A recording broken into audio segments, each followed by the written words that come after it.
Gonzalo Oliveros. La canción se llama Intercourse. Me da mucho gusto saludarlos en esta mañana del 20 de mayo del 2024, 25. Mi nombre es Gonzalo Oliveros. Un gusto estar con ustedes aquí en Real, a través de radio-real.com, a través de Claro Música, a través de todos los dispositivos Alexa, a través de Radio Garden, ya saben, todas las formas en las que ustedes pueden saludarnos y pueden estar con nosotros. Me da mucho gusto. Bueno, han sido días tremendos en cuanto a inseguridad en el país. Regresamos arriba de los 50. El día de ayer hubo 65 asesinatos, unos de ellos los más importantes en el Estado de México y en Guanajuato, y comenzamos el día con una doble ejecución en la Ciudad de México.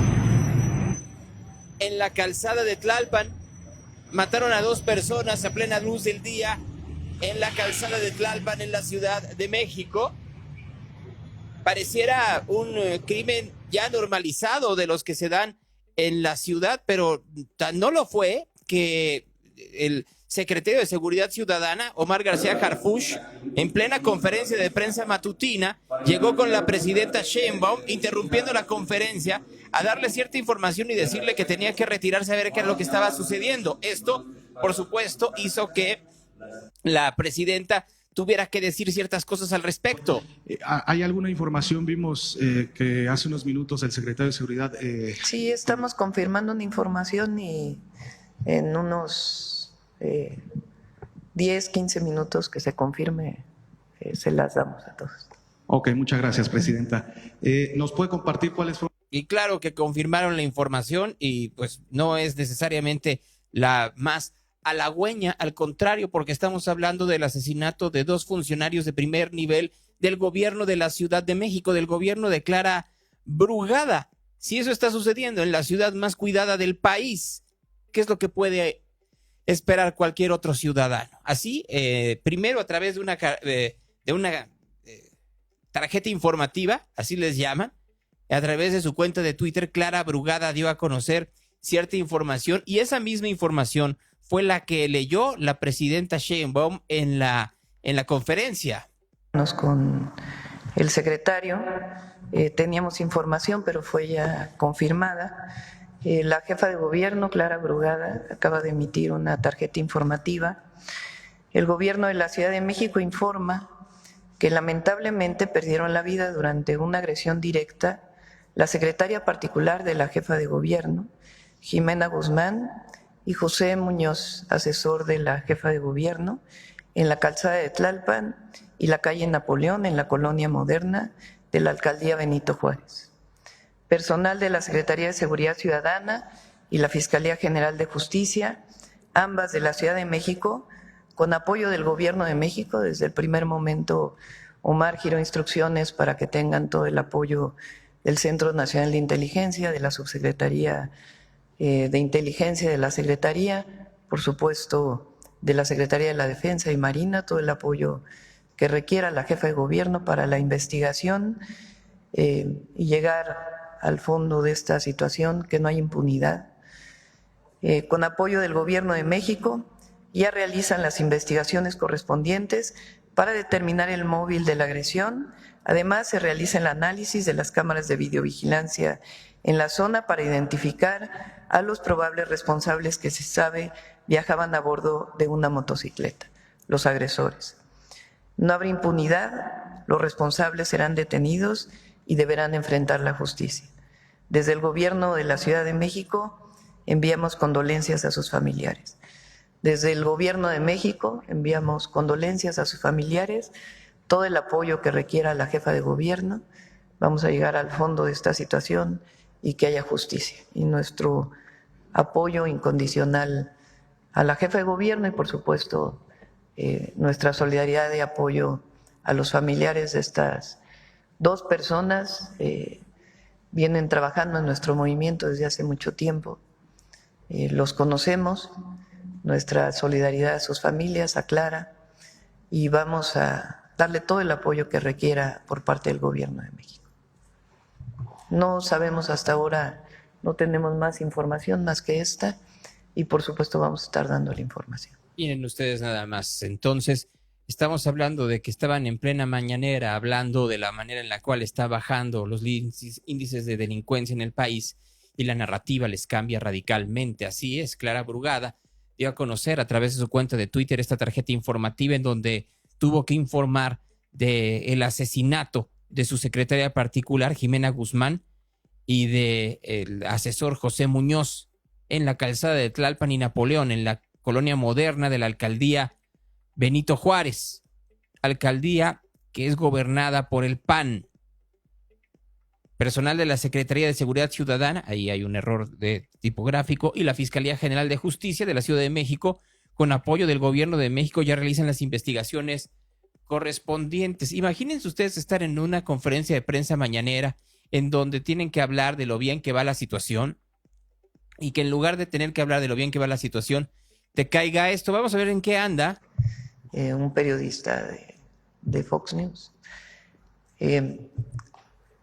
Vamos a poner los resultados que presenta hoy el secretario. Hay una lámina que da los resultados de los últimos 15 días. Van a presumir sus resultados en seguridad, mientras que en las calles les acaban de matar a la secretaria particular de la gobernante de la ciudad más importante del país, del estado más importante. Del 1 de octubre al anterior.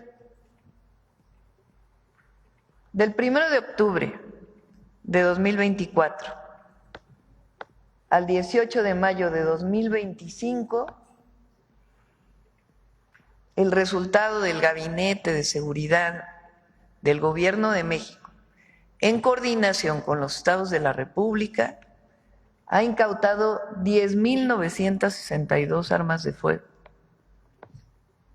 ha destruido 915 laboratorios, 157 toneladas de droga incautado, y hay 21,411 detenidos. Además de lo que hacemos todos los días en atención a las causas que generan la violencia. Estos resultados no se tendrían si no fuera por un trabajo permanente, cotidiano, coordinado, y por el gran equipo que tenemos. Sí, el problema es que llegó muy tarde. Y el narcotráfico tiene un control enorme, enorme de grandes partes del país. Y que si no comprendemos de qué nivel estamos hablando, tendríamos que revisar no solo las cifras del gobierno, tendríamos que revisar la cantidad de desaparecidos, la inacción ante esto, la manera en la cual la Iglesia de México, incluyendo cualquier tipo de congregación, están denunciando este tipo de tropelías. La Conferencia Episcopal Mexicana tuvo que mandar un comunicado ante la masacre, 7 muertos, en San Bartolo de Berrios, allá en San Felipe, Guanajuato. Con profundo dolor y consternación, los obispos de México alzaron la voz ante la tragedia ocurrida ahí, en San Bartolo de Berrios. 7 jóvenes, entre ellos algunos menores de edad, fueron asesinados de forma violenta en la plaza principal del pueblo en la madrugada del día de ayer. 7 jóvenes, entre ellos menores de edad. Váyanle sumando, ¿de acuerdo? O sea, le sumamos por un lado la situación de estos 2 funcionarios del gobierno de la Ciudad de México. Sumémosle ahora el asesinato de menores de edad. Como pastores del pueblo de Dios, sigue diciendo la Conferencia Episcopal Mexicana, no podemos permanecer indiferentes ante la espiral de violencia que lacera tantas comunidades de nuestro país.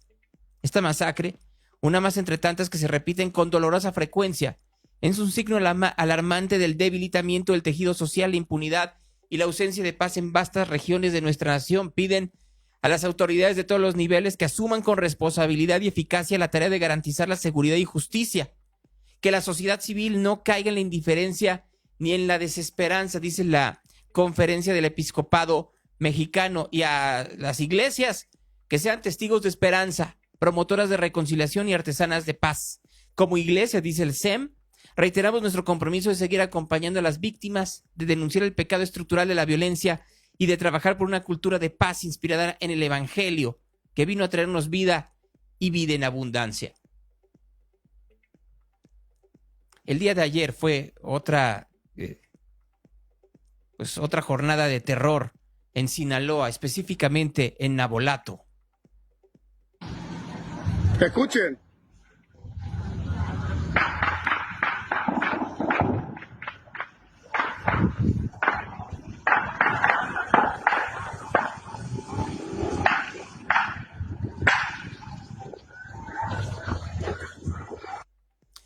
¿Cómo estaría la cosa? Que hasta los helicópteros terminaron sobrevolando a ver dónde estaban los malandros.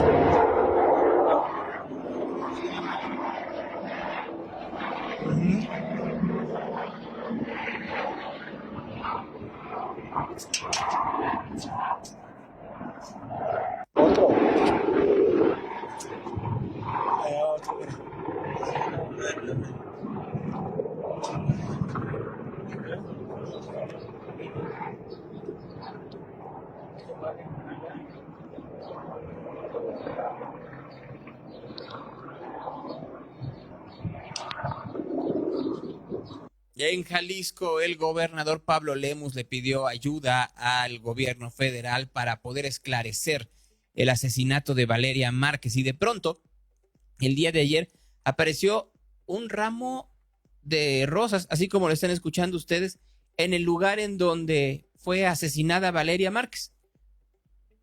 Decía, perdón.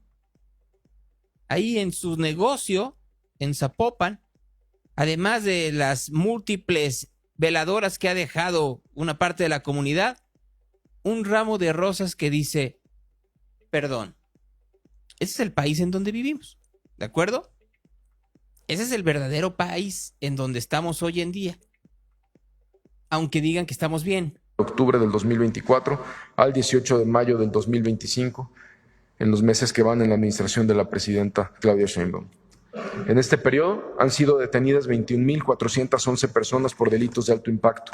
Se han asegurado 157 toneladas de droga, incluyendo cerca de 1,5 toneladas y más de 2.300.000 pastillas de fentanilo.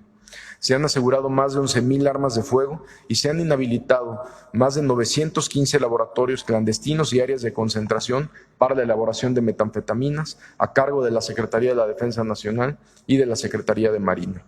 Este número de laboratorios y áreas de concentración destruidos es un número sin precedentes.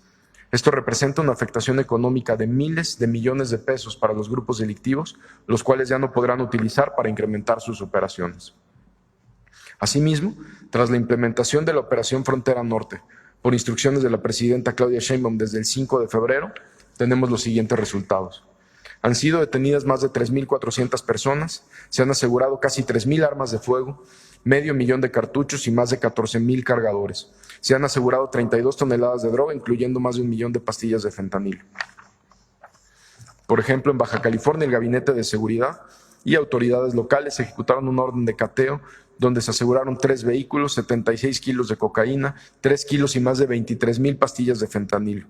También en Baja California, en la carretera San Luis Río Colorado, elementos de la Agencia de Investigación Criminal de la Fiscalía General de la República y el Gabinete de Seguridad detuvieron a 2 personas que transportaban 300 kilos de metanfetamina ocultos en la estructura metálica de un tractocamión con placas de circulación del estado de Arizona. En Nuevo León, con trabajos de inteligencia militar, elementos de la Secretaría de la Defensa Nacional y de Fuerza Civil de Nuevo León detuvieron a 4 personas, entre ellas a Jorge Luis N., alias 35, objetivo prioritario, afín al Cártel del Noreste, el cual operaba actividades delictivas en diversos municipios de la entidad.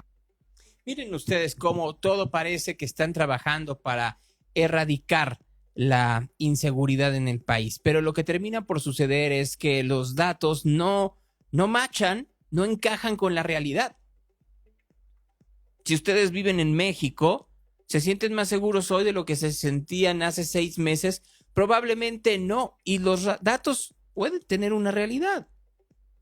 Solo que el poder cortar los tentáculos del crimen organizado de la manera en la cual han crecido se vuelve muy complicado a partir de una política que no quisieron arreglar en el sexenio de López Obrador. Ayer, a través de su cuenta de Twitter, García Harfuch habló sobre esta detención de 11 personas que formaban parte de una organización criminal relacionada con homicidios, resguardo y armamento en Culiacán. Sinaloa, Culiacán, Michoacán, sí están deteniendo gente, distinto a lo que sucedía, siendo muy honestos, en los tiempos de Andrés Manuel López Obrador, pero sigue siendo insuficiente. Más aún, cuando lo que hacen es utilizar la justicia para tratar de amedrentar o de maquillar los actos de corrupción o contubernio que tienen miembros del gobierno de México o de los gobiernos estatales con el crimen organizado. Escuchen ustedes aquí a Raquel Buenrostro, si me lo permiten, ahora. Pero también pues están los privados, porque las empresas que participan, pues hay empresas transnacionales, ¿no? No son empresas, pues no, para traer un buque tanque, claro, no es Juan Pérez, ¿no? Son empresas de mucho dinero y de alto prestigio, y que también parte del problema pues es que si se hace público pues se les vienen abajo todas las acciones. Entonces también nosotros tratamos de ser prudentes, porque no tratamos de generar un caos en el mercado, pero sí queremos que se haga justicia, ¿no? Pues muchas gracias, secretaria. Gracias. ¿De cuándo acá el gobierno de México cuida las acciones del empresariado? Ahora resulta que no dicen quiénes son las empresas que están en contubernio con ciertos miembros del crimen organizado en México porque tienen miedo de que se caigan sus acciones en los Estados Unidos. A otro perro con este hueso. ¿Cuántas veces no han hecho lo mismo o lo hicieron con empresarios mexicanos? Germán Larrea, por decir un nombre, Carlos Slim, Ricardo Salinas Pliego, solo los que me vienen a la mente. ¿Cuántas veces no utilizaron sus nombres señalándolos, indiciándolos de ser criminales o de hacer actividades criminales, según ellos, porque les convenía su propaganda? ¿O será más bien que en este caso están haciendo propaganda con el famoso huachicol fiscal y no quieren decir quiénes en México están en contubernio con estas empresas? Porque no debe de ser ningún capo menor. O es todo lo contrario. Si son empresas que cotizan en la bolsa de Nueva York, ¿con quién negociaron en México? Les encanta hablar de combatir el crimen, pero nunca cuando tienen que combatir el crimen y señalar a quienes de los suyos están metidos en el crimen. ¿Creen que uno no se da cuenta? ¿Creen que efectivamente los ciudadanos estamos estúpidos? ¿Creen que no nos percatamos de que ellos están utilizando este tipo de discurso para su beneficio personal o para su beneficio grupal, como es el caso de Raquel Buenrostro? Porque no creo que Buenrostro se lleve un dinero de esto, ni sea el cerebro atrás, perdón, no le da. Sin embargo, sí sirve de tapadera, como sirvió en todas las demás dependencias en las que he estado, una y otra vez. No les gusta que los medios de comunicación lo diriman, por eso viene la ley censura, que se discute hoy y el jueves de nueva cuenta en la comisión permanente allá en las instalaciones del Senado de la República. No les gusta que la población lo reclame. Apenas el día de ayer les platicaba de esta carnita asada en contra de Marina del Pilar. La presidenta Sheinbaum fue rauda y veloz ayer a defenderla y fue decirle a todo Morena que defendieran a la gobernadora de Baja California. Ayer, cuando digo todo Morena, pues claro que salió Morena a través de un comunicado solidarizándose con la gobernadora Marina del Pilar Ávila Olvera, y rechaza intentos de lucrar políticamente con el odio y la desinformación. Y esto lo dice porque el PAN, el Partido Acción Nacional, claro que habló de Marina del Pilar y los otros gobernadores. Venimos a decirle, a preguntarle, a exigirle con el derecho de petición al gobierno de México que a su vez haga su trabajo con el gobierno de Estados Unidos en el sentido de que se nos informe a las y a los mexicanos, uno, cuáles son los motivos por los cuales le cancelaron la visa a esta gobernadora que estamos refiriendo. Y si lo seguimos preguntando es porque ella no sale a dar ninguna aclaración. Ella es la que permite que todas y todos especulemos, porque no sale ella a dar ninguna declaración oficial. Pero segundo, queremos saber, si bien sabemos que por lo pronto han sido fuentes, por lo pronto solo periodísticas, por eso queremos formalizar cuáles son las razones, si Estados Unidos se las ha dado a la Cancillería de México, por las cuales le cancelaron esta visa. Y de paso, ¿quiénes más ¿Qué otros funcionarios? Porque sí suena, está en el ambiente desde hace una semana, existe una lista por parte del Departamento de Estado de Estados Unidos de funcionarios, de gobernantes que de una u otra razón tienen vínculos con el crimen organizado. El presidente mismo de Estados Unidos lo ha dicho desde el día 1 en que asumió su cargo. Pues en México queremos saber a quiénes se refiere. Y hoy el Partido Acción Nacional lo formaliza mediante esta solicitud por escrito al canciller, al secretario de Relaciones Exteriores en México. Bueno, no creo que puedan ayudarles de mucho porque nunca saben nada. Ya lo veremos en un momento más, pero ni tarda ni perezosa, Luisa María Alcalde fue a responderle al señor Romero. Para los que se dedican ahora a hacer carnitas asadas en Baja California, les decimos desde acá, desde el CEN de Morena, que respaldamos a nuestra gobernadora Marina del Pilar. La respalda el movimiento, la respalda el partido, pero lo más importante es que la respalda el pueblo de Baja California. Es una buena gobernadora querida por su gente. En realidad, el dirigente panista debería de estar más preocupado por poner orden en su casa. Ahora salió el dirigente estatal de Nuevo León a anunciar ya que van en alianza con el PRI para la gubernatura, sin siquiera pedirle opinión, si él apenas había dicho que con el PRI ni a la esquina por el repudio que le tiene la gente. ¿O será en todo caso que quien manda en el PAN es Alito Moreno? No lo sé. Un fuerte abrazo. ¿Qué tiene que ver una cosa con la otra? Retraso mental político. Ya lo que pase con la candidatura a Baja California o la chingada no tiene nada que ver, sí, el rancho del presidente, no tiene nada que ver con la crisis de inseguridad y los alegatos de vínculos con el crimen organizado de la gobernadora de Baja California. Les encanta el whataboutism. ¿Saben qué no les encanta? Asumir responsabilidades. Pero bueno, no se le puede pedir mucho a Luisa María Alcalde. No puede asumir una sola responsabilidad en su vida personal que lo va a estar haciendo como política. Y el enojo no es si hacen carnitas asadas o no. El enojo es que tienen como gobernadora a una indiciada, una señalada. Tiene mucha popularidad y le aplaude mucho la gente, sí. ¿Saben a quién también le aplaude la gente? A los narcotraficantes. Si le hubieran preguntado hace 20 años en Tamaulipas quién querían de gobernador, hubieran dicho que Osiel Cárdenas. Si se le hubieran preguntado a la mitad de la población en 1984, hubiera dicho Rafael Caro Quintero. Si se le hubieran preguntado a los mexicanos en el año 2000, hubieran dicho que Joaquín Guzmán lo era el Chapo Guzmán. Por astutos, por creativos, por talentosos, en el caso de Osiel Cárdenas y de otros narcotraficantes porque veían por la población, les daban juguetes, fíjense ustedes, les daban juguetes en Navidad y en Año Nuevo, en la época de Reyes, porque eran dadivosos, aunque se quedaban todo el dinero del crimen organizado. Entonces vamos a hablar de popularidad. ¿Qué les parece si comenzamos a hacer una encuesta? Y en una de esas, el narquillo local en cada uno de los lugares tiene más popularidad que la presidenta Sheinbaum. Vamos a hablar de popularidad, en serio. Está en estos anuncios en donde dice que el doctor Simi es la persona con mayor popularidad en México, según Lorena Becerra. Entonces que nos gobierne la botarga, ¿no? Según la filosofía de Luisa María Alcalde.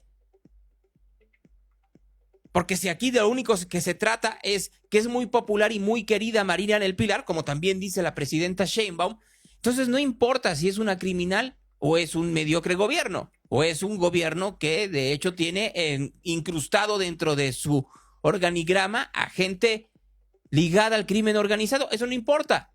Lo que importa es que los quieran. Que nos gobierne Thalía, que nos gobierne Pepe Aguilar, que nos gobierne Cristian Nodal. Nos hubiera gobernado Juan Gabriel, nos hubiera ido mejor y hasta en una de esas nos ganábamos un Grammy como país.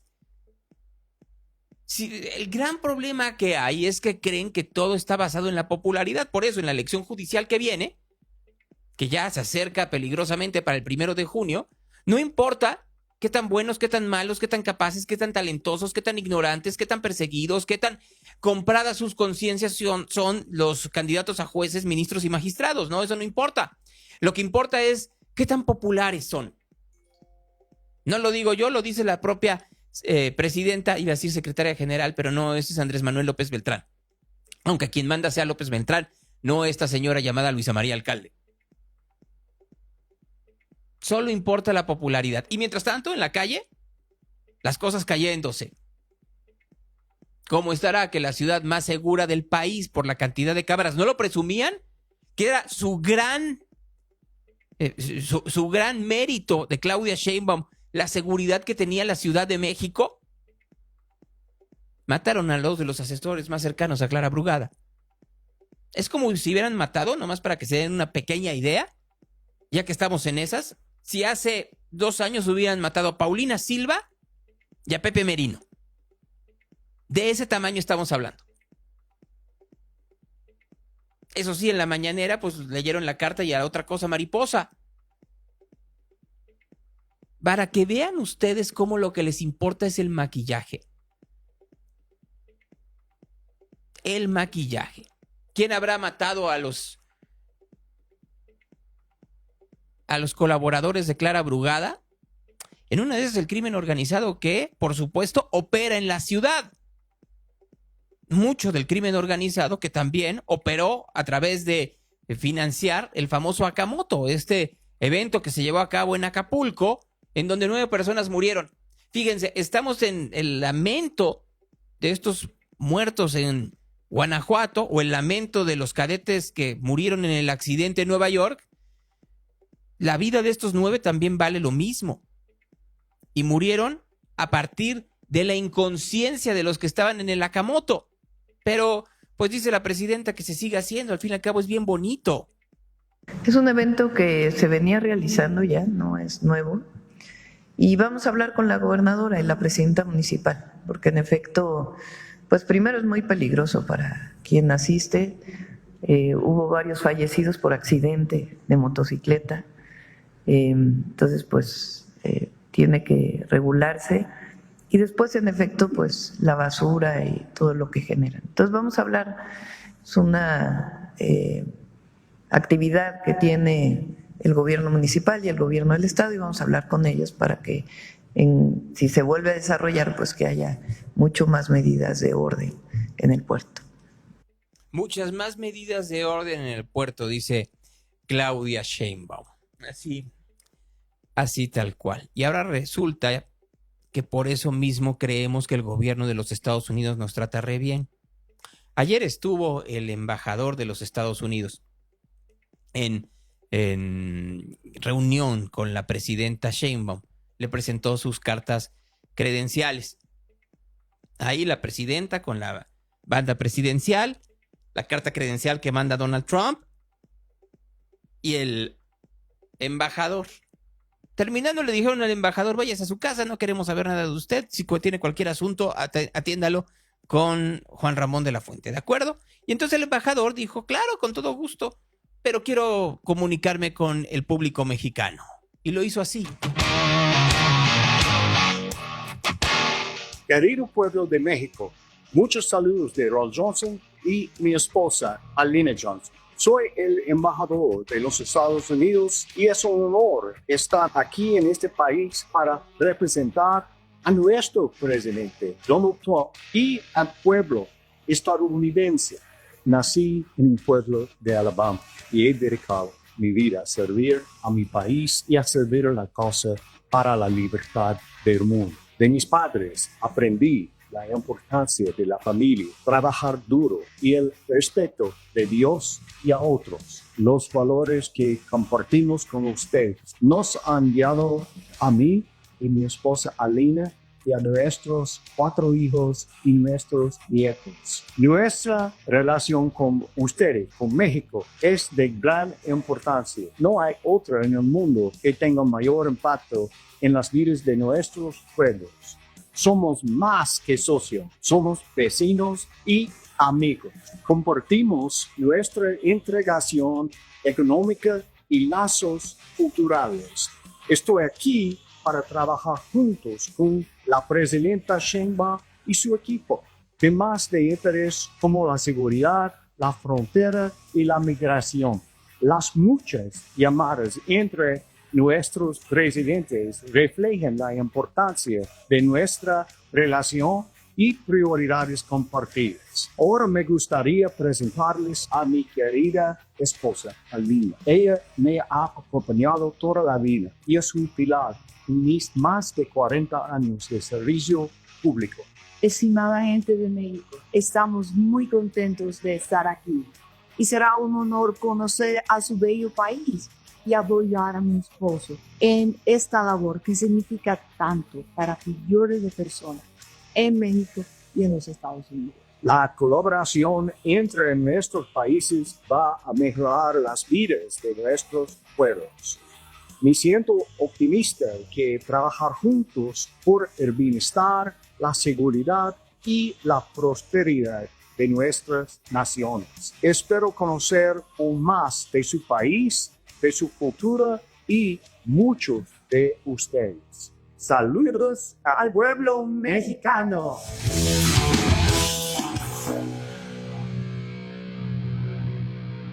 Para quien nos escuche en radio-real.com, los guitarrazos no los puse yo. Así viene el mensaje del embajador Johnson junto con su esposa Lina, muy simpática ella, en donde habla de cómo quieren hablar de seguridad, de migración, pero no de comercio. ¿Se dieron cuenta de eso? Habla de los temas que les interesan, nunca habla de comercio. Nunca habla de comercio. Bueno, eso es una buena noticia para los que están duro y dale con la elección del Poder Judicial. Hoy la Cámara de Diputados, la Comisión de Puntos Constitucionales, van a hacer una reunión porque tienen que cambiar la Constitución. Porque como la Constitución en una parte de la nueva conformación del Poder Judicial de la Suprema Corte de Justicia de la Nación dice que se va a rotar la presidencia cada 2 años y otro dice que cada 4, pues entonces la tienen que ver cuál de las dos. Obviamente va a ser la de cada 2. Y ya que andamos en esas, ayer Carmen Aristegui sacó más datos sobre este caso de los Televisa Leaks, pero lo que llama la atención es que hay una candidata a la Suprema Corte de Justicia, a ser magistrada, Dora la Censuradora. ¿Se acuerdan del anuncio de Dora la Transformadora que vimos aquí? Bueno, esta candidata, Dora, que es, no sé si sea madre de familia, esperemos que no. Bueno, si lo es, que le digan, estimada madre, no le digan mamá, porque si no, pues va a ser muy complicado para sus hijos. El hecho es de que quiso parar la distribución de esta información por parte del portal de Carmen Aristegui porque dice que que termina por parar sus posibilidades de triunfo. Les digo que los intentos censores que hay en la Cuarta Transformación son enormes. Dicen que no. Dicen que son muy demócratas. Dicen que lo que quieren es que la gente diga con toda libertad lo que piensa. La verdad es otra. ¿Se acuerdan de este ciudadano que hace algunos meses encaró a Gerardo Fernández Noroña en una sala de American Express en el aeropuerto, en la Terminal 1, si mal no recuerdo, del Aeropuerto Internacional de la Ciudad de México? Bueno, este ciudadano fue obligado a ofrecer una disculpa pública en el Senado de la República y que esta disculpa fuera transmitida a través de los canales, tanto de televisión como los digitales, del Senado de la República. Que se vea que aquí nadie trata mal al presidente del Senado. Que se vea que a los legisladores, a los políticos de Morena se les respeta, ¿eh? O te va como te tiene que ir, ¿de acuerdo? Si no te gusta lo que estamos haciendo en la Cuarta Transformación, cállate. Y si lo vas a decir, en quedito. Porque si lo haces público, vamos a ver la manera de hacerte la vida de cuadritos. Y vamos a utilizar todo el poder del Estado hasta que te arrodilles. ¿No me creen? Escuchen ustedes, por favor. Está también los facilitadores de la Fiscalía General de la República se hicieron fuente para el acuerdo, el licenciado Joel Mesa Liceaga y la maestra Graciela Cruz Fuego. Perdón, buenas tardes, perdón por la voz, estoy un poquito agripado. Y voy a permitirme leer la disculpa que ya hemos platicado el senador y yo. Señor senador Fernández Noroña, me dirijo a usted con el respeto que me merece su investidura y persona para ofrecerle una sincera y profunda disculpa por los acontecimientos ocurridos el pasado 20 de septiembre de 2024 en el Salón American Express del Aeropuerto Internacional de la Ciudad de México. Reconozco que mis palabras y acciones fueron inaceptables y estoy consciente de que usted, como persona y presidente de la mesa directiva del Senado de la República, merece todo mi respeto. Mi comportamiento de ese día no tiene justificación, se aparta por completo de los principios que me han formado, no refleja los valores que guían mi vida personal, laboral y profesional, menos aún los del lugar donde trabajo. Mi comportamiento de ese día no tiene justificación. A lo largo de mi trayectoria profesional he mantenido una comunicación abierta con las autoridades de todos los gobiernos y niveles, independientemente de sus convicciones o el partido político al que pertenecen, para contribuir a construir un país en el que prevalezca la justicia, se respeten los derechos humanos y las libertades fundamentales. Estoy convencido que el diálogo, como lo hemos tenido, y la conciliación que estamos firmando en este momento, son las vías para dirimir cualquier diferencia. Por mi parte, me comprometo a aplicarlo en lo sucesivo, en cualquier circunstancia, desde luego, a no repetir de forma alguna el comportamiento hacia usted o a ningún representante del Estado mexicano. Atentamente, Carlos Velázquez. Pues agradezco a Carlos Velázquez que dio la disculpa pública, por supuesto que la acepta y está finiquitada. Y a trabajaremos un chorro por el pueblo y por la paz. Gracias.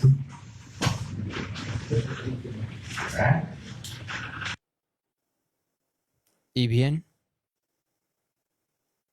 merece todo mi respeto. No volveré a hablar de usted o de ningún otro representante del Estado de mexicano. Así como lo está escuchando usted. Cuidadito con criticarnos. Cuidadito con criticar a la Cuarta Transformación, a Fernández Noroña, a Dan Augusto y a cualquier senadora. Si quiere usted criticar a quien le guste a usted, Andrea Chávez, no lo vaya a hacer. A Ricardo Monreal, no critique, por supuesto, a la presidenta, a sus secretarios de Estado, no critique, por supuesto, a sus paleros, no critique a su vocería, no critique a Jesús Ramírez Cuevas, no critique a los legisladores, ya sea de Morena, del PT, del Verde, no critique a Yunes, no los critique, porque vamos a usar toda la fuerza del Estado en su contra. Absolutamente toda.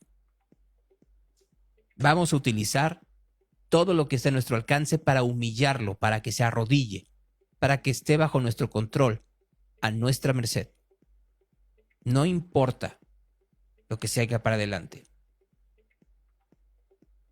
Uno pensaría que la presidenta Sheinbaum rechazaría esta clara muestra de censura, esta persecución a un ciudadano por emitir su opinión en un lugar público, donde además cualquier otra persona se hubiera callado, aunque pensara lo mismo. Fernández Noroña es un hombre que puede utilizar con su dinero y puede viajar de lujo porque lo tiene. Lo ha desarrollado en su labor, tanto como legislador como escritor. Solo que es incongruente. Es incongruente hablar en contra del capitalismo y vivir en el capitalismo. Es incongruente. Y es incongruente por la sencilla razón que además esa es la educación que olvídense que venga desde el cristianismo, el catolicismo. Era lo que decía López Obrador. Incongruente e hipócrita, porque también lo era el expresidente. No se puede ir por la vida diciéndole a los votantes es malo lo que hacen los ricos y vivir como rico con dinero público. Es incongruente. Es incongruente decir que hay un sector de la población que es malo y que es opresor cuando se vive como opresor. porque entonces lo que se está haciendo es demagogia. Y eso es lo que este ciudadano le reclamaba airadamente a Fernández Noroña en una sala VIP. Como Fernández Noroña acostumbra reclamarle a la gente no solo en salas VIP, sino en el propio Senado de la República, ya sea como presidente del Senado o como legislador. Lo hizo una y otra vez, lo hizo con ciudadanos comunes y corrientes, uno de ellos que terminó suicidándose. Uno pensaría que la presidenta estaría en contra de este tipo de situaciones. No fue así. Lo que entiendo, me informaron ahora, lo pregunté en el Gabinete de Seguridad cómo fue este tema. No es que la Fiscalía le haya ordenado, sino es un acuerdo conciliatorio. Hay salidas que tiene nuestro sistema penal acusatorio previo a la sanción de un juez o previo a que siga el proceso, y también cuando viene el proceso también hay distintas salidas. Y entiendo que la salida que pactaron fue la disculpa pública. Ese es el origen, digamos. Entonces, llegan a un acuerdo y el acuerdo es la disculpa pública. Hay que enterarse exactamente cómo fue. Yo, como ayer dije, es nada de odios, amor y paz. Pero no sienten yoga a todo mundo. Pero no sienten precedente en contra de los ciudadanos. Pues es un acuerdo entre dos personas que deciden que la salida sea una disculpa pública. No conozco muy bien. Yo creo que quien tiene que explicarlo es el senador Gerardo Fernández Noroña, cómo fue. Lo que entiendo es que hubo un acuerdo entre las dos personas para resolverlo. Yo creo que es decir, que ni hay agresiones, una persona puede decirle a otra lo que piensa. No, este es un país libre. Entiendo que fue más allá de las palabras y por eso se puso la denuncia. Pero tiene que explicarlo Gerardo y cómo fue que se dio esta disculpa. Yo lo que digo es, hay adversarios políticos, pueden no estar de acuerdo con el gobierno de México, hay todo el derecho para escribir en medios, para decir en redes, para decir personalmente no estoy de acuerdo con lo que está haciendo. Lo que hay que evitar pues es las groserías, que pueda llegar a ser física esta agresión, y buscar pues que sea un asunto de disputa política y que no se llegue a una situación así. Por eso digo, fuera odios, la política es amor también. Gracias, presidente. Utilizaron el equipo jurídico del Senado de la República para demandar a un ciudadano. ¿Eso es lo que van a explicar? Que fue una denuncia a partir de todo el poder jurídico que tiene el poder legislativo en contra de un ciudadano. Yo no soy la presidenta de México y tengo más información que ella al respecto. No podía preguntar todo si esto se hizo público desde el día de ayer. La manera en la cual se utilizó el poder jurídico de uno de los poderes. Se puede decir todo. Yo les apuesto que si le preguntáramos a muchos periodistas si hoy en día se sienten con libertad de decir algo de los políticos mexicanos, les van a decir que no. Porque aquí, como fue un ciudadano, se le persiguió, y como era Fernández Noroña, se le persiguió de esa forma, de esa manera. A los periodistas se les persigue con el SAT, se les hostiga, se les da de balazos en sus casas, se les levanta, se les amenaza, en algunos casos se les asesina. Esa es la libertad que vivimos en México. Cuando la presidenta Sheinbaum minimiza de esta manera la forma en la cual un legislador utilizó el poder político para aplastar a un ciudadano, le está dando bandera de salida a cualquiera y en cualquier poder para ir en contra de ciudadanos. Cállense. ¿La política también es amor? ¿De qué habla? Si Morena durante años lo que ha enseñado es a odiar, a que se odien los ciudadanos, a que odies a los opositores, a quien a que odies a quien piensa distinto a ti, a que odies a quien te señala cuáles son tus errores, a que odies a quien te pide corrijas, a que odies a quien te pida no maquilles cifras. Eso es lo que hace Morena. ¿De qué habla? Ayer alguien me dijo, la presidenta no va a apoyar que un legislador censure a un ciudadano y que busque una disculpa pública. ¿Apostamos? Yo dije, sí lo va a hacer. ¿Apostamos? 50 pesos. Ya tengo 50 pesos para mi bolsa. Gracias, Jaime. ¿Por qué? Porque lo que estamos viendo en este régimen y no queremos reconocerlo es un camino al autoritarismo. Ahora, no es algo que solo sea limítrofe a México, lo estamos viendo en los Estados Unidos, lo estamos viendo en Argentina, como se vive en Venezuela, como se vive en Cuba, como se vive en Nicaragua y en muchos otros países, en donde la persecución a la prensa y a cualquier ciudadano que dice la realidad es constante. Ahora, queda en nosotros no permitirlo. Debiéramos de hacer un chingatón en contra de Noroña y convocar a la gente a que vaya al Senado y le dé una mega mentada al presidente del Senado. Y cada vez que lo vean en cualquier lugar, en sus Volvos, en sus palacios de hierros, en sus aviones de primera clase o clase premier, chínguenlo. El que se ríe se lleva. Y ahora sí, el señor Fernández Noroña no brilló por su inteligencia, sino por el abuso de poder. Ese abuso de poder que como ciudadanos no podemos permitir. En la mañanera de hoy, el fiscal, todavía Gertz Manero, dijo no saber también si había delitos que perseguir a la familia de Ovidio que se fue a los Estados Unidos. No saben nada en este gobierno.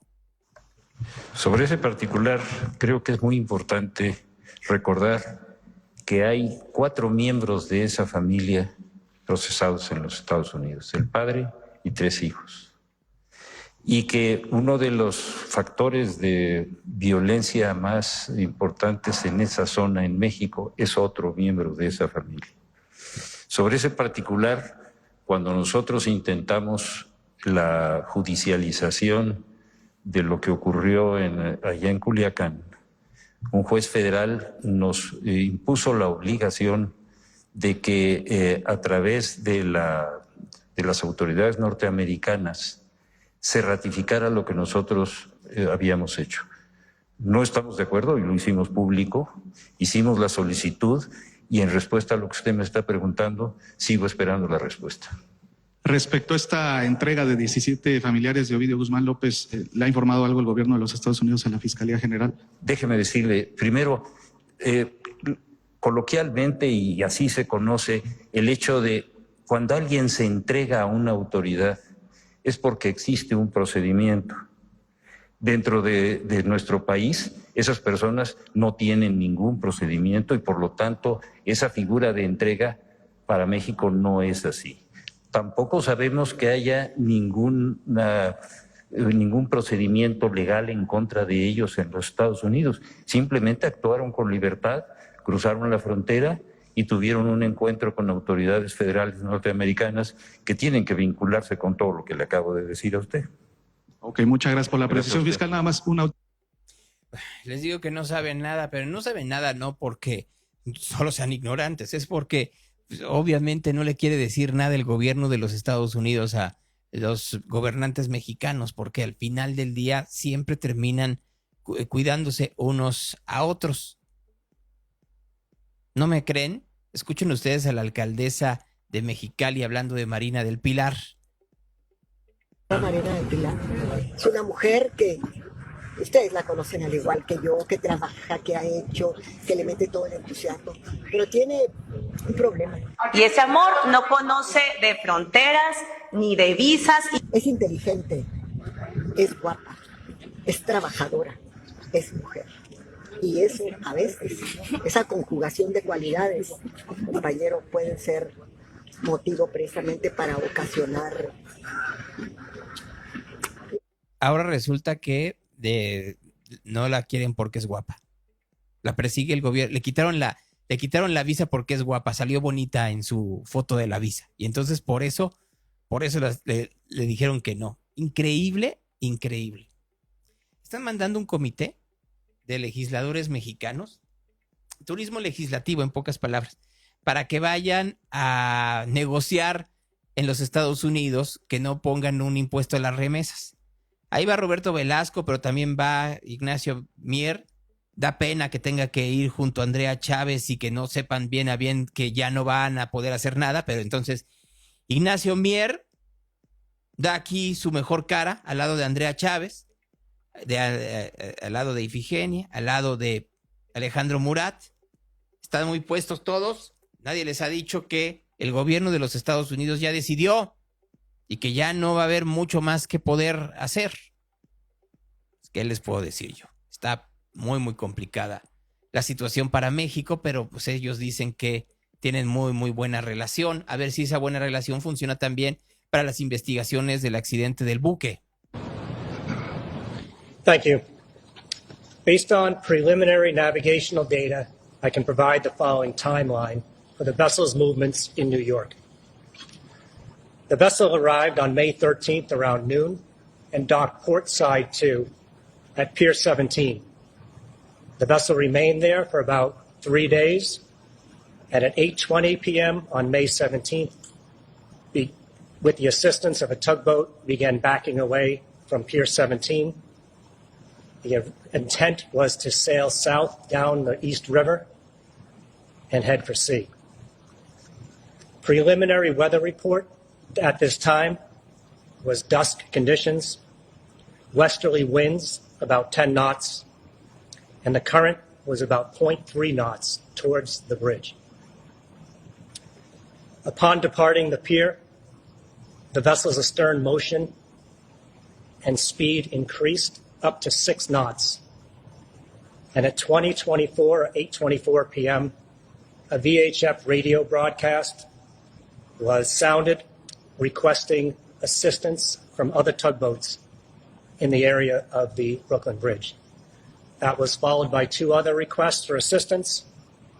And at 8:24 and 45 seconds, the vessel's mast struck the underside of the Brooklyn Bridge. At 8:27, the vessel came to a stop. And at 8:30, both NYPD and FDNY assets were on scene. Tuvo llamadas de emergencia antes el buque Escuela Cuauhtémoc. Si les dio tiempo de tener estas llamadas de emergencia antes de que fuera en reversa, ¿por qué no le avisaron a los cadetes? Alguien explíqueme por qué. Se lo preguntaron a la presidenta Sheinbaum y ella solo hizo un homenaje a los 2 cadetes muertos. La cadete América Yamilet Sánchez Hernández, nuestro apoyo, solidaridad y cariño a su familia. Ella nació en el 2004 de Jalapa, Veracruz. Juró lealtad a la bandera en solemne ceremonia conmemorativa. Se distinguió por su gran desempeño académico y militar dentro del plantel, en aptitudes también de natación. Derivado de este gran desempeño académico, se le designó subjefa del grupo del 3er año del Cuerpo General C. Y en el caso del cadete Adal Jair Maldonado Marcos, 23 años, causó alta en la Armada de México, en el astillero de Marina de Salina Cruz, Oaxaca, el 16 de abril del 2021. Su dedicación también lo llevó a participar en el crucero de instrucción tricontinental en 2024. Durante esa misión destacó al obtener el primer lugar en la prestigiosa competencia náutica Tea Party Boston 2024, lo que le valió una mención honorífica en enero de 2025. Nuestro cariño y solidaridad a sus familiares y, por supuesto, a la Marina Armada de México. Pues bueno, en 30 días se sabrá, y si en 30 días se sabe que efectivamente les dio tiempo de bajar a los cadetes, la pregunta será ¿por qué no lo hicieron? Torpezas, pero las torpezas cuestan vidas, y eso es lo que tendríamos que estar entendiendo. Conversaciones. Muchas gracias a la gente que nos siguió en Facebook. Mañana a las 8:30 de la mañana nos volvemos a ver. Gracias, muy buenos días. Seguimos en radio-real.com y seguimos, por supuesto, a través de, pues ya saben, de todas las plataformas. Vamos a hablar en Radio Hogar, de los dispositivos Alexas, etcétera, etcétera, etcétera, que como cada mañana hay miles de personas que están con nosotros y me da mucho gusto. Vamos a hablar de Inédit, festival que se está haciendo desde hace ya algún tiempo, no solo en Barcelona y en Chile, sino también en México. Muy buenos días. Buenos días, ¿cómo estás, Gonzalo? Ay, te tengo que volver a meter porque tu voz se oye un poco, no eres tú, soy yo, dice. Entonces déjame sacarte y volverte a meter porque, pues, disculparán ustedes, eso nos pasa de manera recurrente aquí cuando estamos comenzando, pero denme un minuto, solo un minuto, no necesito más para volver a convocar a nuestro entrevistado del día de hoy. Señor Tovar, aquí está. Buenos días. Ahora sí te escuchas muy bien. Perfecto, Gonzalo. Buen día. ¿Cómo estás?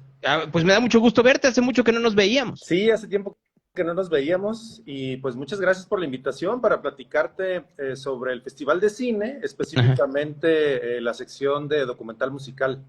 A ver, porque eso me interesa mucho por varios motivos. Porque por un lado pareciera que el videoclip está muerto, pero por el otro lado está más vivo que nunca y la gente le encanta las historias que tienen que ver con música.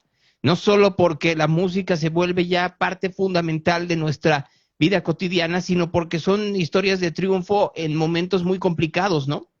Sí, sí, y fíjate que la parte del videoclip, bueno, ha tenido una transformación porque ahora, podemos encontrar videoclips de bajo presupuesto, pero bueno, ahora las bandas están haciendo videoclips increíbles. Y en el caso del documental musical, a mí me gusta mucho esta parte porque pues es, digamos, información que no se encuentra en ningún otro lugar, ni en una plataforma, ni en algo que te pueda platicar el artista o el talento de manera regular. Uh-huh. ¿Por qué? Porque es un trabajo que llevan con un director, llevan con un guionista, y bueno, el documental lleva la vida del talento, la historia de la banda al cine, ¿no? Que se disfruta de otra manera y que al fan le da más información sobre su talento preferido. Hace unos días platicaba con Fito Páez y lo que me decía Fito era que no tenemos en Latinoamérica una cultura real de guardar o de archivar pues objetos materiales, pero que se vuelven fundamentales para la historia de la música. Y ahora que te escucho, creo que tampoco tenemos esa dedicación para contar las historias de los grandes artistas que han creado historia en México. No existe un gran documental de Pedro Vargas, no existe un gran documental de Agustín Lara, pero si nos vamos a la historia moderna, pues sí está, creo que Olayo Rubio hizo un documental de Molotov bastante bien logrado, hizo por supuesto el de los Tigres del Norte, pero no estamos acostumbrados a poner una cámara a que nos digan cuál es, diría MTV, Behind the Music, porque un artista surge de la nada y se convierte en una megaestrella y tiene ese impacto ante la población. Sí, fíjate que en México no está tan desarrollado como en otros países, ¿no? Por ejemplo, en América, Brasil tiene muy desarrollado el documental musical, Argentina, Chile, y bueno, México ha hecho sus intentos como tú lo mencionas, por ejemplo, Café Tacuba, Zoé, pero para mí son esfuerzos aislados que la verdad que bueno que se hacen. Y bueno, hay otras bandas que hacen el esfuerzo, pero que no llegan a tener este impacto como a mí me gustaría, o nos gustaría, ¿no? A los que nos gusta la música. Y por eso, esta sección del Festival de Cine, pues intenta procurar estos trabajos, y obviamente nos hace falta impulsar el documental musical mexicano. Y sobre todo, fíjate, porque de pronto hacemos estos documentales que tienen que ver con intérpretes específicos, pero tendríamos que hacerlo tal vez a broader base, ¿no? Pensaba yo hacer un documental de la avanzada regia o del movimiento electrónico de la Ciudad de México de finales de los 90 y que fuera incluido, por ejemplo, el colectivo Nopal Beat o el colectivo Nortec obviamente del norte del país, en donde estarían Pepe y Ramón, y por último, pues por supuesto todo el movimiento de música tapatío que se dio en la década cero del siglo XXI, por dar algunos ejemplos. Sí, o documentales sobre los festivales que se han hecho acá, o los festivales que se han hecho en Guadalajara o en México. Creo que todo ese movimiento es muy importante porque Como tú bien lo sabes, los festivales también han crecido en los últimos 10 años y digamos que la Ciudad de México, Guadalajara, Monterrey son epicentros de música, ¿no? Tanto la creación como la exposición. Y bueno, yo creo que hay muchas historias que faltan por contarse y bueno, esperemos que poco a poco vaya cambiando eso en el país. Deberías de hacer un documental del 212, ¿no? Creo que sería muy rico el poder platicar lo complicado que era hacer ese festival.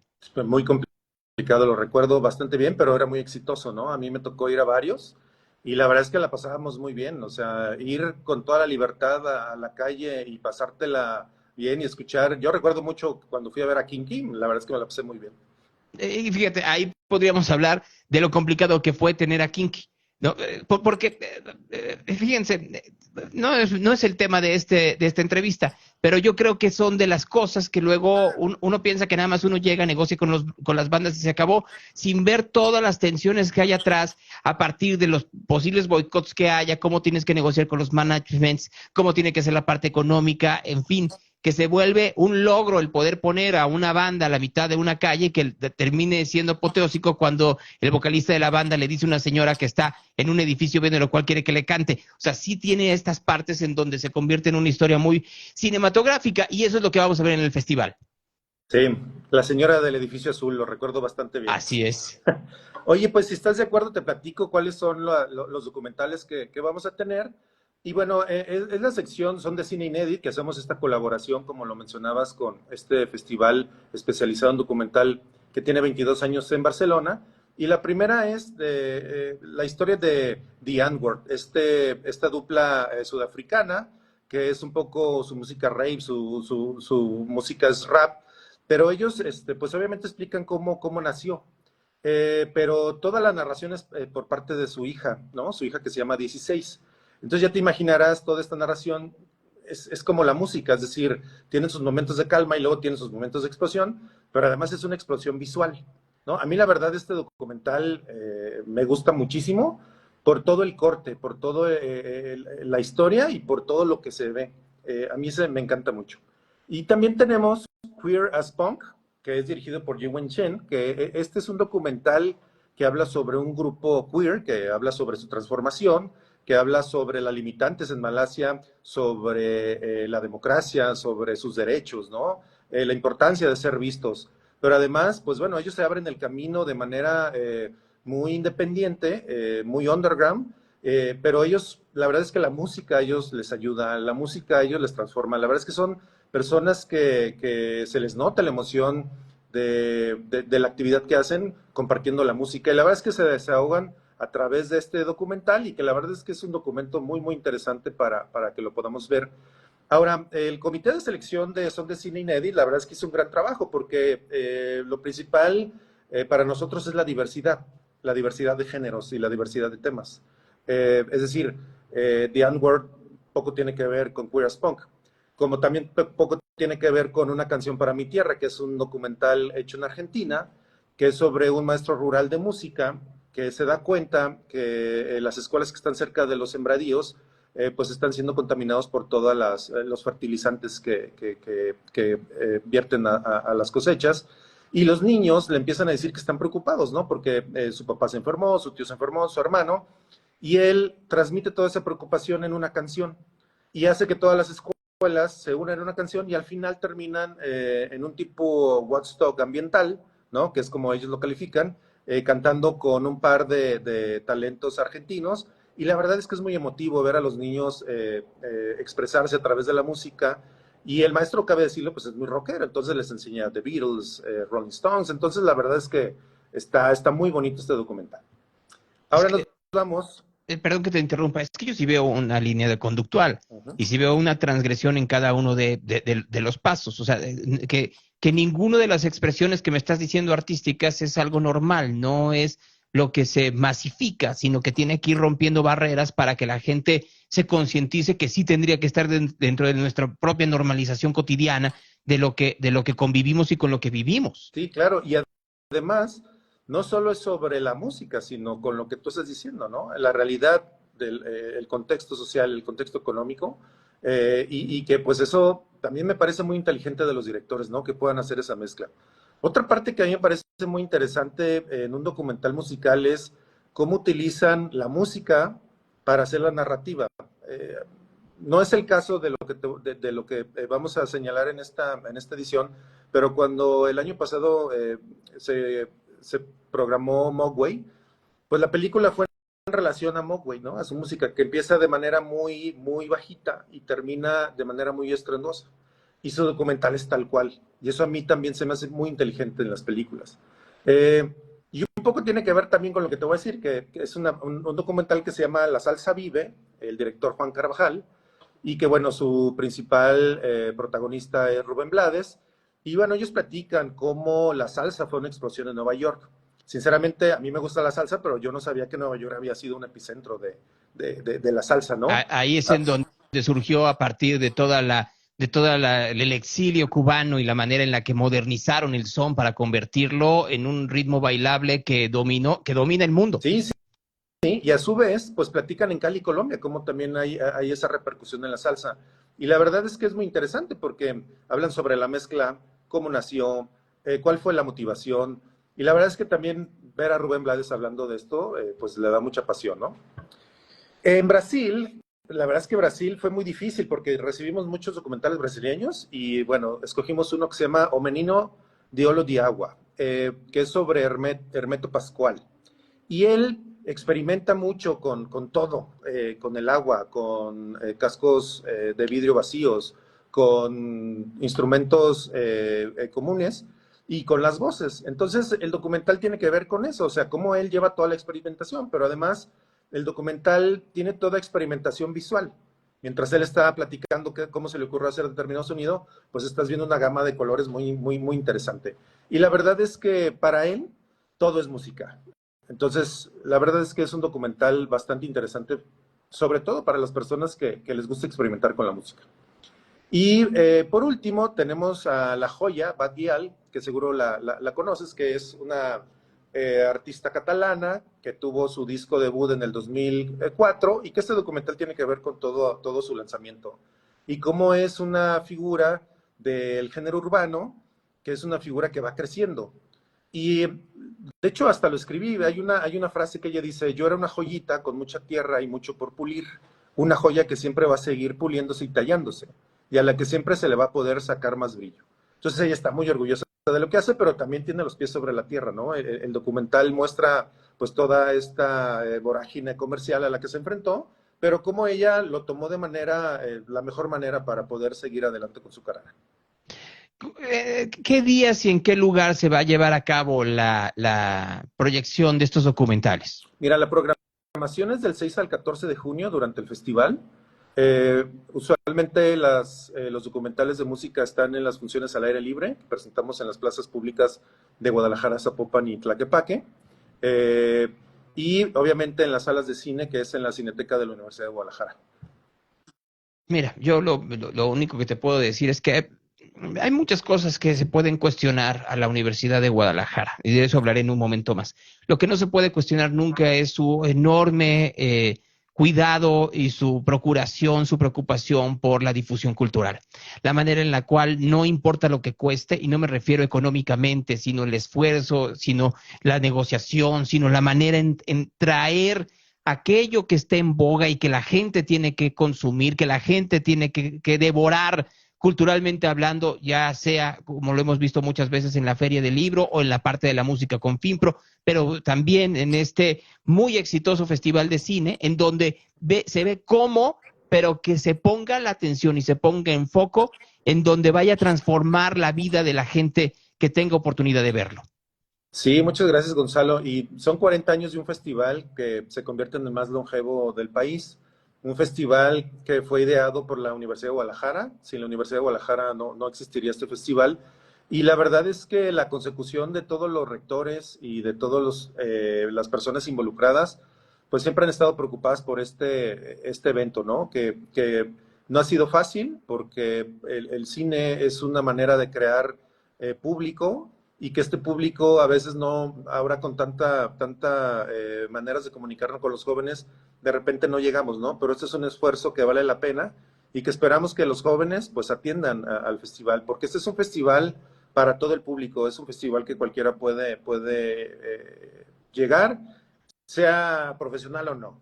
Sí, no es un festival elitista, y eso también es una de las grandes características y las cosas que se tienen que aplaudir. Yo lo aplaudo, otra vez es de cuando a cuando, para ver si me doy una vuelta. Lo veo un poco complicado, ya saben ustedes por qué, pero es el 6 al qué, perdón. El 6 al 14 de junio, ya estamos casi a 3 semanas. O sea, 6 de junio cae como viernes. Empieza el viernes y terminamos el sábado de la siguiente semana. En una de esas me doy una vuelta en ese fin de semana o el que sigue, y sería algo que me daría mucho gusto saludarte en persona y ver alguno de estos documentales. Sí, por favor, acá te esperamos con mucho gusto y esperamos a tu audiencia que esté acá en Guadalajara, que se pueda echar una vuelta.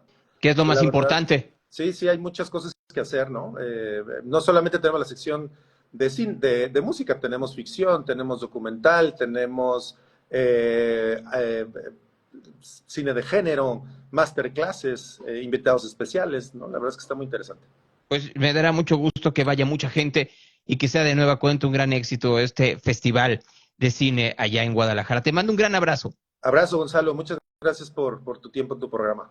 No, al contrario, muchas gracias. El agradecido soy yo que confíen en este espacio para poder hablar de esto, que es un evento más de los múltiples que hace la Universidad de Guadalajara con esta intencionalidad. Y hablando de ello, Reporte de tráfico. cuando me refiero hablando de qué, me refiero a la Universidad de Guadalajara. Ayer se puso dura la rectora. Ayer Carla Planter no se dejó, porque ya ven que Pablo Lemus, el gobernador, decía que él le pedía a la universidad que parte del dinero de su presupuesto, del que ya por constitucionalmente tienen, pues lo dedicaran a la vigilancia de estudiantes de la UDG y a otras cosas. Pues miren. Bueno, por último, quiero retomar algo que expresé en mi toma de protesta. Las universidades serias, las que se jactan de ser verdaderamente universidades, las formales, tienen en sí misma la autonomía porque les es constitutiva. En el transcurso de la historia, una de las tareas constantes del mundo universitario lo constituye la necesidad de preservar e incluso defender precisamente el carácter autónomo de las instituciones de educación superior. Quiero ser muy clara y muy enfática. La única instancia que decide y define el destino de los recursos de la Universidad de Guadalajara es el Consejo General Universitario y nadie más.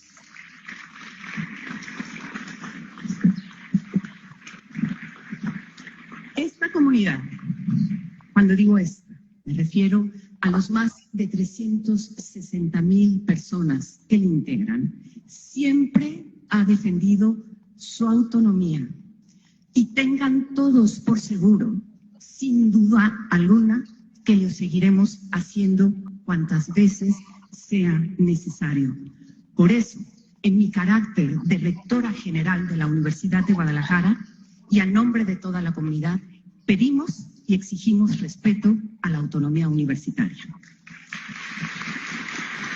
Pues sí, ni modo que fuera a decir a Pablo, sí, ¿cuánto dinero quieres? Pues porque si no lo habían negociado antes, pues termina siendo un poco majadero, ¿no, Marco? Sí, buenos días, Gonzalo, a ti y a todos. Sí, efectivamente termina siendo una falta de respeto justamente esta situación. Bueno, vas con el tráfico porque ya se nos hizo bien tarde y todavía quiero platicar un poco con Claudio de Ángeles. Claro que sí, saludos a todos y todas, buen día. Continental, ¿cómo está la metropolitana en estos momentos? En Avenida Concepción y Teatro de las Américas hay un percance entre particulares en dirección hacia Adolfo. En Carretera Libre Zapotlanejo, a la altura de San Martín de las Flores, también hay otro percance en dirección hacia el Nuevo Revolución. cierres parciales en carretera al Salto, a la altura de la colonia Felipe Ángeles.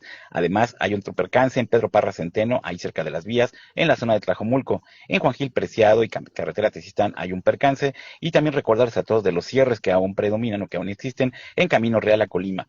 En semáforos no funcionan el de Isla Zanzíbar y Avenida Torres Bodet, donde es un crucero muy importante, y más sincronizados los de Avenida Juárez, prácticamente desde Calzada Independencia hasta Federalismo. Vialidades complicadas de circulación esta mañana: Avenida Lázaro Cárdenas a la altura del Nodo Revolución y también a la altura de Glendale, Avenida Colón y López de Legazpi, Juan Pablo II a la altura de Mercado del Mar, Avenida Tonaltecas y Lázaro Cárdenas y Avenida Belisario Domínguez y Circunvalación, también con mucha carga vehicular, sobre todo hacia la zona de Federalismo, para que lo tomen en cuenta. Lo que esta mañana el reporte vial de Radio Real. Gonzalo, todos. Fíjate, Marco, ya salieron las fotografías, si me lo permites, de los dos de los dos asesinados esta mañana en la Ciudad de México. Jimena, aquí al lado de Clara Brugada, una mujer muy joven, según quienes lo conocían, muy jovial, una mujer muy afable.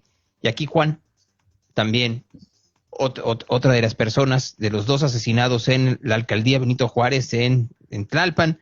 En la alcaldía Benito Juárez, yendo seguramente iban hacia sus instalaciones en el Zócalo capitalino. Para quien más o menos no sepa, pues obviamente uno va por Tlalpan y Tlalpan luego llega a Zerizazaga y llega directamente al Zócalo capitalino, en donde se encuentran las instalaciones del ayuntamiento y del nuevo ayuntamiento, así se les llama los dos edificios que tienen las instalaciones del gobierno de la Ciudad de México.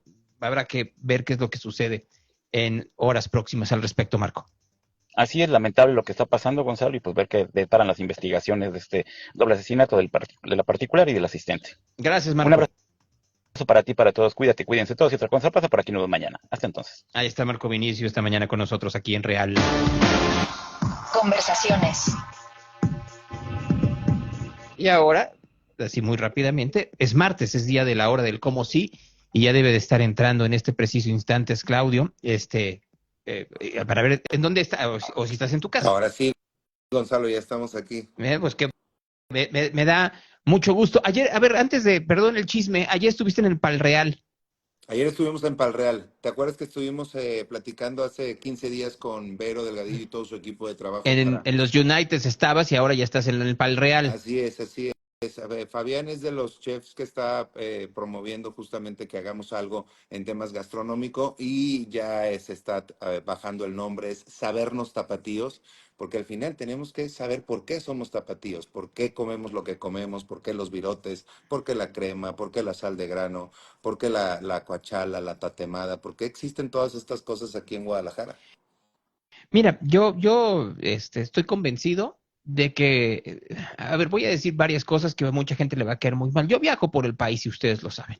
Y cada lugar del país disfruto enormemente cuando viajo estar y sobre todo comer en ellos. Hay lugares en Monterrey, en Mérida, en Puebla, en Oaxaca, en Querétaro tampoco, pero sí hay buenos restaurantes en Querétaro, en Guanajuato, en Nayarit, en donde la comida es extraordinaria, en Sinaloa, en Sonora, pero Guadalajara es otra historia. O sea, Guadalajara tiene una característica en donde se ha desarrollado un carácter gastronómico peculiar, en donde no solo es una comida tradicional mexicana, sino que se ha ido avanzando o se ha sofisticado. Y esa sofisticación no solo viene en los restaurantes de alcurnia, sino viene en algunos otros, como puede ser una fonda.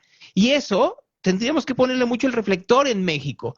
Y a veces no lo hacemos porque quienes tendrían que hacerlo, iba a decir algo, pero me voy a callar. Bien, están muy presionados o están muy ocupados en su promoción personal. Y no, la chamba no es que te vean a ti, la chamba es que vean hacia afuera, ¿no? Mientras así no como lo entienden, hay otras personas que sí lo están entendiendo, sí. Gonzalo, y sí, precisamente, y hay justamente estas tres vertientes aquí en Guadalajara: lo típico, lo tradicional y lo contemporáneo. Estoy completamente de acuerdo. No, y me da mucho gusto, y si quieres lo platicamos más el jueves, pero porque hoy no íbamos a hablar de esto. Hoy es la hora del cómo sí, Gonzalo, nuestra colecta que estamos avanzando cada martes. Hoy es el último martes de la colecta. Llevamos 2,700 pesos. Pero necesitas 6,000. ¿Perdón? Necesitas 6,000.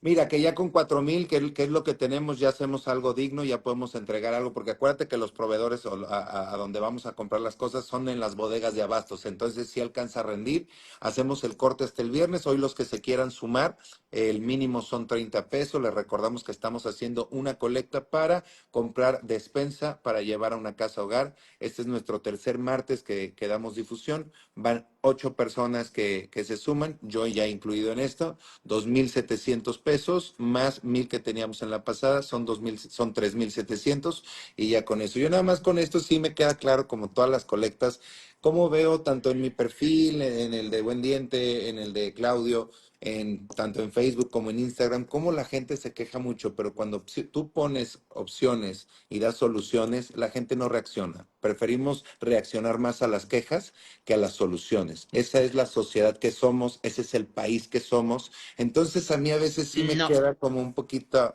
No, Claudio, no estoy de acuerdo y te voy a decir por qué. O sea, yo... Gonzalo, a veces No. es bonito también reconocernos, es como un alcohólico. ¿Cómo vas a reconocer, cómo vas a poder cambiar? Hay que reconocerte como sociedad, A ver. hay que reconocer como que como sociedad somos mucho más Es que a mí me gustaría, yo sé, pero que claro, somos muy reactivos y somos y nos indignamos de las cosas, pero cuando tenemos que poner de nuestro lado, sí nos cuesta trabajo, pero también hay que entender las circunstancias y el tiempo. O sea, yo puedo entender que hoy en día hay un sector de la sociedad mexicana que está brutalmente gastado y está muy preocupado por lo que va a pasar por su futuro. Porque estamos en un momento en donde nos dicen a partir del discurso oficial que todo está muy bien. No, no es cierto, no está muy bien. O sea, a la gente sí le está costando cada día más hacer un súper, cada día más el transporte público, cada día más la ropa para sus hijos, los servicios, que puede ser desde lo frívolo que puede ser el internet para ver streaming, pero lo necesario que puede ser pagar el predial y el agua. Cada día todo está más caro. Y está esta historia de, bueno, pero te damos becas. No, a ver, las becas no alcanzan, porque nos hacemos una ilusión. Si las becas ayudaran, pues Claudio no estaría pidiéndole a la gente dinero.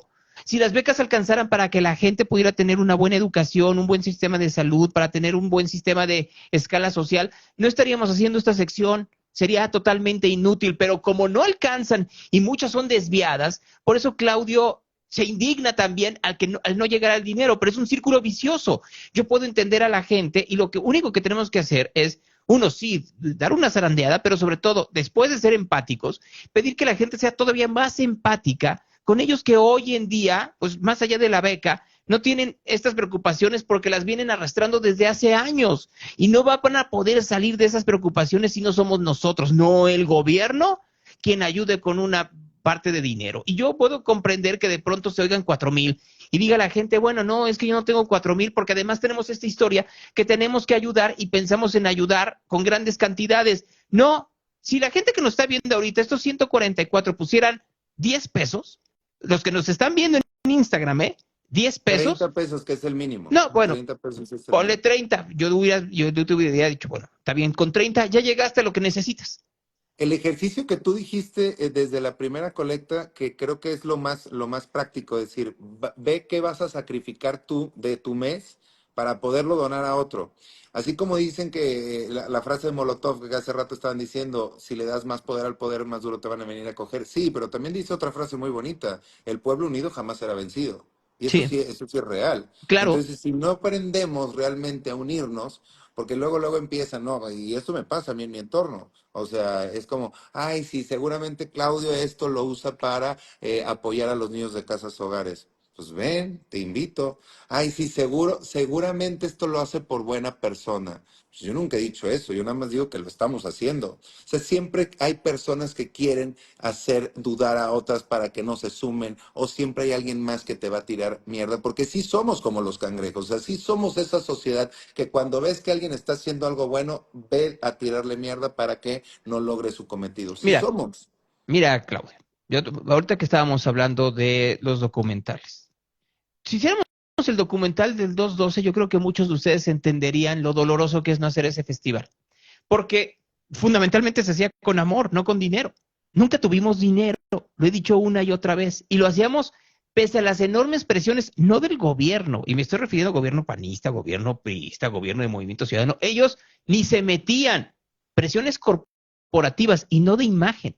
La manera en la cual, ahorita que dices tú de los cangrejos, empresas como Televisa, o empresas como Radiorama trataban de poner el pie. Era realmente insultante, porque no era para nosotros, pero como los veían como competencia. Ahora, ¿qué hacíamos nosotros? Y lo hice yo hasta el cansancio, Claudio. Yo, ahora sí como dice la presidenta Sheinbaum, en yoga, terminaba el festival y al día siguiente que terminaba el festival, señalaba lo que había pasado. Miren, pasó esto, y gracias a que trataron de ponernos el pie. Entonces yo creo que aquí yo te recomendaría que hiciéramos esto. Mira, la gente está diciendo, a ver, ¿dónde le pongo esos 30 pesos? Miren, pídanle a Buen Diente GDL, a través de un DM en Instagram, pídanle el link para que puedan depositar esos 30 pesos. Y hay ¿De acuerdo? Hay varios, digo, la buena, ¿no? O sea, que a veces se termina este live y esas 7 personas son las que me piden el link por mensaje directo y ahí está. O sea, también esa es la parte buena. Oye, ¿todo es malo? No, al final, entre 8 estamos haciendo esta colecta, son 4,000 pesos. La Casa Hogar no los tenía, que al final ese es el cómo sí también. O sea, yo también automáticamente también me terapeo para decir, ok, no todo está tan mal. Porque no existían estos 4,000 pesos. Por no existían ejemplo, estas 8 personas ayudando. Para darles un pequeño ejemplo. Claudio, te tengo que dejar porque se acabó el tiempo. Nos vemos, Gonzalo. Muchas gracias a ti, a todo tu auditorio. El jueves hablamos de comida. Adiós, que estés muy, muy bien. Mira, yo les digo algo, y ahorita que lo dijo Claudio. Pues lo más sencillo es que habláramos los 2 días de comida. A la gente le iba a encantar que hablara Claudio de su amor por la comida y que nos compartiera eso por algo que nos enamoramos. Pues claro que hablamos de la parte más dolorosa, que es la parte de la ayuda, porque es muy necesaria. Y si no hacemos ese llamado constante para que tengan esa parte de ayuda, pues ¿para qué estamos también aquí? ¿Para divertirnos? Miren, ahí viene Yair, y Yair entretiene y divierte enormemente en este programa, y lo hace Cheche, ayer está escuchando Playlist Infinito, una maravilla lo que están haciendo Efraín y Carlos, por darles un ejemplo, y en un rato más, con Sonido Inmaterial y Jorge, y con su selección muy, muy acertada musicalmente hablando. Eso sucede, pero también vale la pena hacer un paréntesis para hacer esto. Y es un paréntesis que yo creo que nos distingue y nos contrasta con lo que está alrededor, porque cuando nos humanizamos y ayudamos a la gente, entendemos el enorme dolor que tenemos que expiar de todos. Puede ser muy doloroso quedarnos sin 1,000, 2,000, 4,000 pesos, 6,000 pesos. Es más doloroso ver en la calle gente que sabemos que podemos ayudar y que no lo hacemos. Y a veces lo hacemos de manera inconsciente. Ayer yo caminaba por Polanco, por Reforma, había ido yo a entrevistar a Sofía Tocri, se acercó una señora y le dije muy rápidamente, no traigo nada. Y no es la manera. No es la manera porque aunque no lo tengamos, pararte un momento y pedirle disculpas, ofrecerle disculpas por no poderle ayudar en ese momento, te hace muy distinto a lo que quisiera esa gente que hoy dice que quiere que la política es amor, pero que lo que quiere es que nos odiemos unos a otros. Lo que tenemos que hacer es combatirlos realmente con el amor al ciudadano, no a ellos ni a los políticos que están en la oposición, sino con el ciudadano. Si logramos construir a partir de amor y empatía un México distinto, ahí ya estamos pero muy de gane. El Evangelio del día.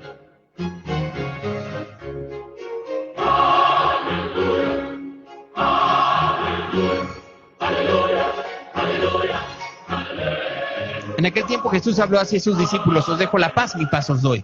No os la doy como da el mundo. No se turbe vuestro corazón ni se acobarde. Habéis oído que os he dicho, me voy y volveré a vosotros. Si me amarais, os alegraríais de que me fuera el Padre, porque el Padre es más grande que yo. Yo os digo ahora, antes de que suceda, para cuando suceda creáis. Ya no hablaré muchas cosas con vosotros, porque llegue el príncipe de este mundo. En mí no tiene ningún poder, pero ha de saber el mundo que amo al Padre y que obro según el Padre me ha ordenado. Esa es palabra de Dios.